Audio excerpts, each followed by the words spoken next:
देखिए स्टूडेंट्स, आज के इस लेक्चर में मैंने जो पिछला लेक्चर ख़त्म किया था स्ट्रिंग्स के बारे में, स्ट्रिंग्स हमने समझ लिया था, स्ट्रिंग क्या होता है उसके बारे में जान लिया था। अब दूसरा इसमें लिटरल है, वो है न्यूमेरिक नंबर्स। तो न्यूमेरिक लिटरल्स कौन कौन से होते हैं, कैसे यूज़ करते हैं, सीधे स्क्रीन पे आते हैं। देखिए न्यूमेरिकल लिटरल्स में हम तीन तरह की कैटेगरी जनरली यूज़ करते हैं, जिसमें आपके इंटीजर हैं, फ्लॉट हैं और कॉम्प्लेक्स हैं। इंटीजर नंबर्स, फ्लॉट और कॉम्प्लेक्स नंबर्स। इसमें इंटीजर नंबर्स का मतलब होता है आपको integer and integers with no decimal points, decimal point नहीं होगा। Float, this is also called the real numbers, और इसमें इंटीजर पार्ट के साथ इसका एक फ्रैक्शनल पार्ट होगा, आगे आएगा भी कैसे। कॉम्प्लेक्स नंबर इमेजिनरी नंबर भी कहलाते हैं। ये बड़ी बड़ी कॉम्प्लेक्स कैलकुलेशंस के लिए यूज़ होते हैं। जैसे जैसे हम इनका यूज़ करेंगे ये हमें और अच्छे से समझ में आएंगे। इनका जो format a plus b j या बी आई के फॉर्म में होता है, जिसमें j एक इमेजिनरी नंबर है और a और b आपके रियल नंबर है, फ्लॉट्स हैं। जो j का मान होता है √-1 होता है। ये कैसे यूज़ होता है ये आगे की लेक्चर्स में आपको क्लियर होगा। तो ये तीन तरह के न्यूमेरिक डेटा टाइप्स हैं जो जनरली हम मेजर पार्ट में यूज़ करते हैं। अब इंटीजर पार्ट में जैसे हमने बताया कि कोई भी फ्रैक्शनल पार्ट नहीं होना चाहिए, विदाउट एनी फ्रैक्शनल पार्ट। ठीक है, इसमें कोई भी हम आइदर प्लस में नंबर ले सकते हैं या माइनस में ले सकते हैं, और अगर कोई साइन हम नहीं ले रहे हैं it will assumed as positive. Decimal integer numbers जो होते हैं, जैसे ये सारे नंबर्स चाहे प्लस में चाहे माइनस में, these are the integers number. कोई भी दशमलव पार्ट नहीं होगा। जैसे हमने कोई नंबर लिखा 55, ये आपका एक इंटीजर नंबर है। ठीक है, आपने 55.5 लगा दिया, पॉइंट ले लिया, तो ये आपका रियल या फ्लॉट नंबर कहलाता है। ये फ्लॉट होता है। बस इतना ध्यान रखना है, जो होल नंबर है वो आपके सारे इंटीजर नंबर्स हैं, और ये आपका पॉइंट के साथ अगर हम यूज़ कर रहे हैं तो फ्लॉट नंबर्स हैं। फ्लोटिंग पॉइंट में ये बता रहा है कि फ्रैक्शनल पार्ट्स हैं, ये दो फ्रैक्शनल भी हो सकता है टू तरह, और इसका एक्सपोनेंट फॉर्म भी हो सकता है। एक्सपोनेंट फॉर्म का मतलब होता है कि जैसे आपने कोई नंबर दशमलव में ये लिखे 2.01755 -13, ये सब आपके क्या हैं, फ्रैक्शनल रियल नंबर्स हैं। ठीक है, a real constant in fractional form must have at least 1 digit with the decimal point either before और आफ्टर। इट में आल्सो हैव आइदर प्लस और माइनस साइन प्रीसीडिंग इट। जैसे मतलब एक दशमलव में नंबर एक होना ही चाहिए। ठीक है, 5.0 भी ले रहे हैं तो this is also called the fractional. तो पॉइंट के बाद एक नंबर आपका मस्ट है। ठीक है, इसी के बाद इसका जो कुछ वैलिड है, जिसमें मतलब इनवैलिड है। इनवैलिड का मतलब इसको हम इस तरह से नहीं ले सकते क्योंकि पॉइंट यूज़ नहीं किया गया है। ठीक है, कोई -+17 डिवाइड बाई 2, तो इस तरह से हम डिवाइड डायरेक्ट नहीं कर सकते। कॉमा यूज़ नहीं हो सकता, 2 डेसिमल पॉइंट आ रहे हैं इसमें, ये पॉसिबल नहीं है, और कॉमा भी अलाउड नहीं है। दीज आर ऑल इनवैलिड, इनको इस तरह से यूज़ नहीं किया जा सकता। ये सब इसलिए है कि जिससे ध्यान रहे कि कोई नंबर या कोई फ्रैक्शनल नंबर हम यूज़ कर रहे हैं तो उसके लिए किन नियमों को फॉलो करना है। एक्सपोनेंट फॉर्म क्या होता है कि जैसे आप ये जैसे लिखा हुआ है 0.58 × 10⁻⁻1, तो अलजेब्रा में तो हम ऐसे लिखेंगे 0.58 × 10⁻1, लेकिन कंप्यूटर में पावर लगाने का सीधा कोई प्रोसीजर नहीं है, तो उसकी जगह पर 0.58 × जो 10 लिखा हुआ है, 10 की जगह आप लगाते हैं E01।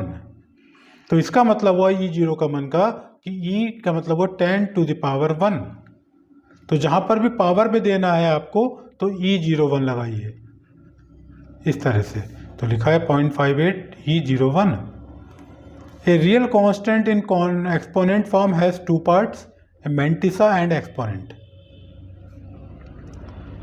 The mantissa must be either an integer or a proper real constant. ये जो पार्ट है, this part is called mantissa। ठीक है, और ये जो पार्ट है 10⁻, that is called the exponent। तो ये दो पार्ट होते हैं। मैंटिसा होगा, एक्सपेंडेंट होगा। The mantissa is followed by the letter E और small E and the exponent must है बी एन इंटीजर।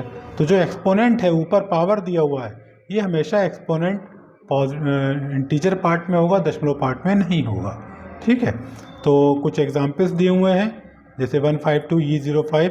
तो 152E05 का मतलब हुआ 152 इंटू 10⁵।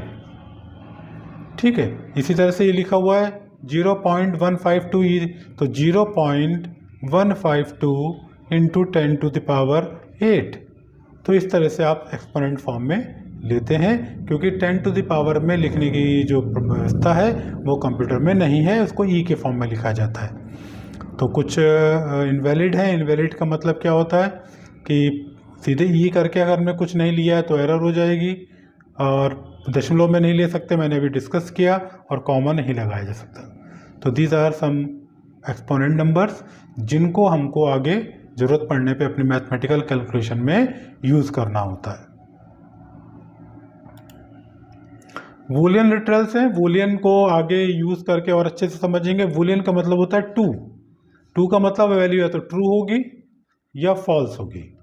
तो फॉल्स चेक कराना है या ट्रू चेक कराना है, दो वैल्यू को चेक कराना है, उसके लिए आप वूलियन लिटरल्स लेते हैं। True and false are the only two boolean literals value in Python. ठीक है, और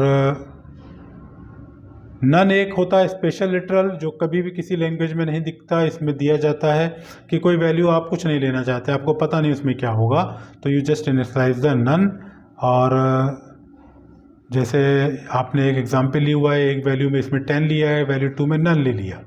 जब इसको आप प्रिंट करेंगे तो इसकी वैल्यू तो प्रिंट करेगा, इसकी कुछ वैल्यू प्रिंट नहीं करेगा, और जब प्रिंट के साथ इसको देंगे तो लिख के आ जाएगा नन, क्योंकि नन हमने स्टोर किया है।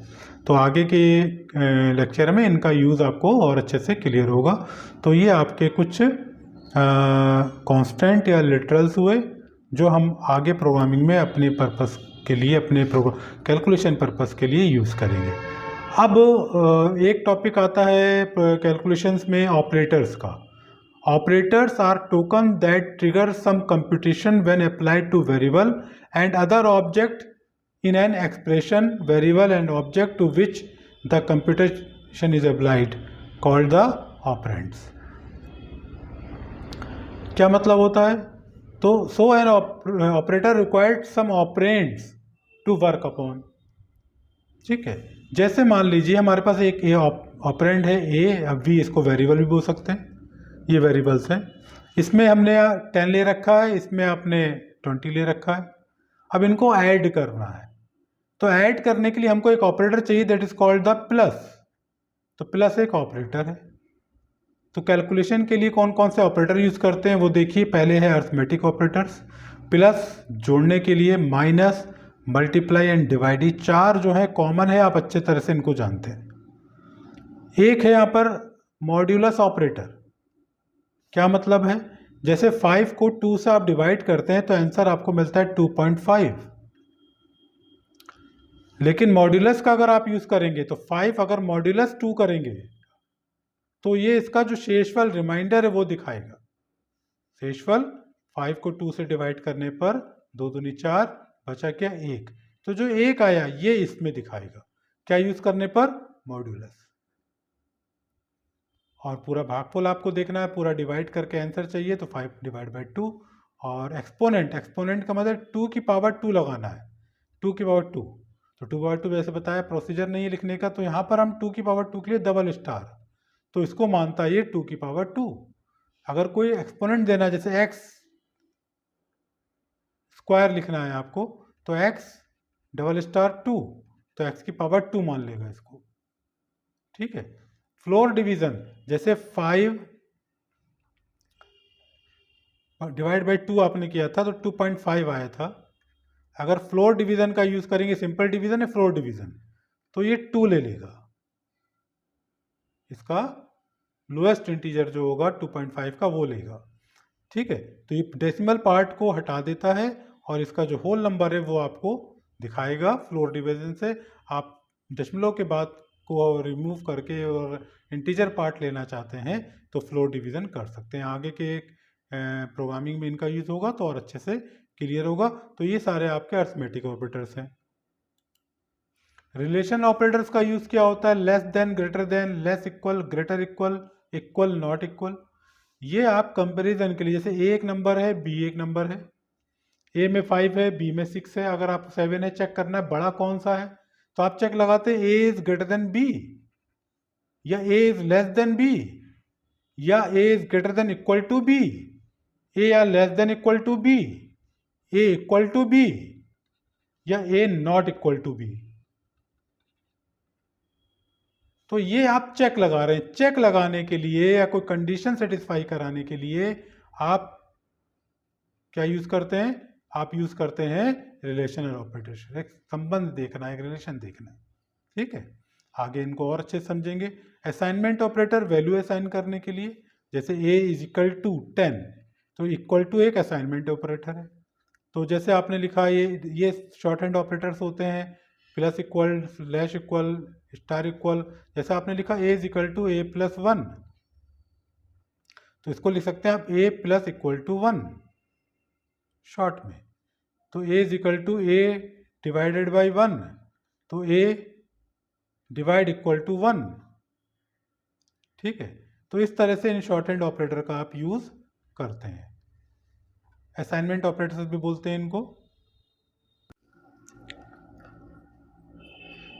देखिए स्टूडेंट्स, ये इसके जो अभी ऑपरेटर्स बताए आपको इससे पहले, वो सभी ऑपरेटर्स चैप्टर 3 में और उनको ज़्यादा एक्सपेंड करके डिस्क्राइब किया गया है। अगर जो थोड़ा बहुत डाउट रह गया होगा वो उस चैप्टर में आपको क्लियर हो जाएगा। यहाँ 2 लॉजिकल ऑपरेटर और 2 मेंबरशिप ऑपरेटर हैं।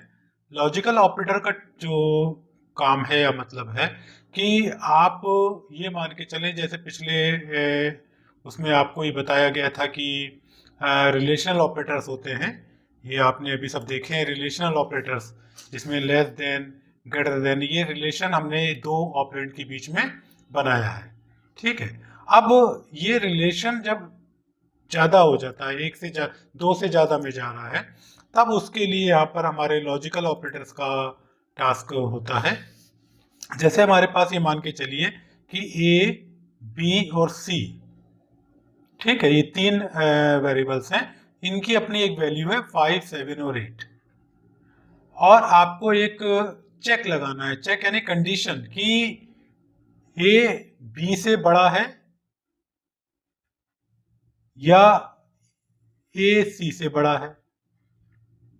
तो ये चेक लगा। अब चेक लगने पर हमने देखा कि पहले ए बी से बड़ा है कि नहीं, ये देखा ए 5 है, बी 7 है, बी से बड़ा नहीं, कंडीशन फॉल्स हो रही है। और क्या ए सी से बड़ा है, तो ए से सी से भी बड़ा नहीं है, दोनों कंडीशन फॉल्स हो रही हैं। तो यहां पर अगर हम ये चाहते हैं कि दोनों कंडीशन की वैल्यू सेटिस्फाई करे कि ये भी है, ये भी हो, ए इज ग्रेटर देन बी, और ए ग्रेटर देन सी भी हो, तो जब दोनों के लिए अगर हमें सेटिस्फाई कराना होता है तो लगाते हैं एंड। जैसे जैसे आपने कहा, जैसे मान ली कहा कि x एंड y, ये 2 पर्सन है, तो हमने कहा कि x एंड y को कहीं जाना है। ठीक है, x एंड y को कहीं जाना है, x और y को कहीं जाना है। तो x और y को कुछ जाना है तो दोनों को ही जाना है, कोई एक से नहीं काम चलेगा। तो जो दोनों ही कंडीशन सेटिस्फाई हो रही हैं, दोनों के लिए कंडीशन सेटिस्फाई हो, तब वहां पर एंड लगाते हैं। इसी तरह से जैसे हम चाहते हैं दोनों में से कोई एक हो जाए, भाई ए बी से बड़ा हो या ए सी से बड़ा हो, तो जैसे यहां पे कहते हैं एक्स और वाई, तो एक्स और वाई जा सकते हैं, तो एक्स और का मतलब एक्स जाए या वाई जाए, कोई एक। इसी तरह से यहां पर भी, तो ए इज ग्रेटर देन बी और ए इज ग्रेटर देन सी, दोनों में से कोई एक, ए या तो बी से बड़ा हो, तो ए या सी से बड़ा हो, तो सेटिस्फाई करेगा। ठीक है, दोनों में से कोई एक भी अगर सेटिस्फाई करेगी तो आपका रिजल्ट सेटिस्फाई करेगा या ट्रू जाएगा। इसमें दोनों में से दोनों ही ट्रू होनी चाहिए, तभी ट्रू जाएगा। ये ट्रू होगा और ये भी ट्रू होगा, तब ट्रू होगा। इसमें से कोई एक ट्रू होगा तो ट्रू, नहीं तो अगर जैसे ये फॉल्स है, जैसे अभी तो कि ये बी से भी बड़ा नहीं है, ए सी से भी बड़ा नहीं है, तो ये भी फॉल्स हो गया, तो रिजल्ट भी फॉल्स ही होगा। ठीक है, तो अगले लेक्चर में इसको और एक्सपेंड करके एग्जाम्पल्स लेके और अच्छे से हम समझेंगे। तो लॉजिकल ऑपरेटर का मतलब होता है कि दो चेक के बीच में सेटिस्फाई या ट्रू या फॉल्स कंडीशन को चेक करना। तो दोनों के लिए एंड और किसी एक के लिए और की आवश्यकता होती है। इसी तरह से मेंबरशिप ऑपरेटर्स हैं। मेंबरशिप ऑपरेटर्स का मतलब होता है कि ये चेक करना कि वेरिएबल सीक्वेंस या लिस्ट, सीक्वेंस का मतलब यहाँ पर लिस्ट भी है कि नहीं। जब लिस्ट हम आगे पढ़ेंगे, मान लीजिए एक लिस्ट है 1, 2, 3, 4, 5, एक लिस्ट है।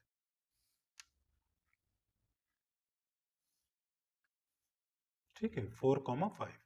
अब इस लिस्ट में मान लीजिए आपको ये देखना है कि 1, जैसे लिस्ट का नाम है मान लीजिए x, तो 1 इन x चेक करा है हमने, 1 इन x तो है, तो ये ट्रू हो जाएगा। तो अगर हमने दे दिया 7 नॉट इन x, 7 नहीं, ये भी ट्रू हो जाएगा। तो ये इस तरह का कोई हमें टास्क करना है जो हमें लिस्ट के अंदर या वो एलिमेंट है कि नहीं है, उसके लिए इन और नॉट इन का यूज किया जाता है।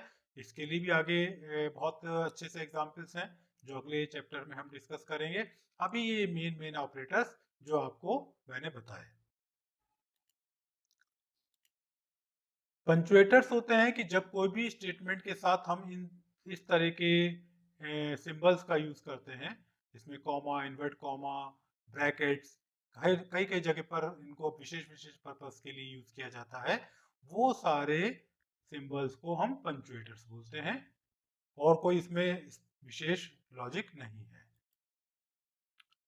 और इसके बाद एक रिवीजन वाला टास्क है। जैसे हमने बताया, टोकन क्या है, it is an smallest individual unit in a program, जिसमें आपके keywords, identifiers, values, punctuators, operators ये सब आ जाते हैं।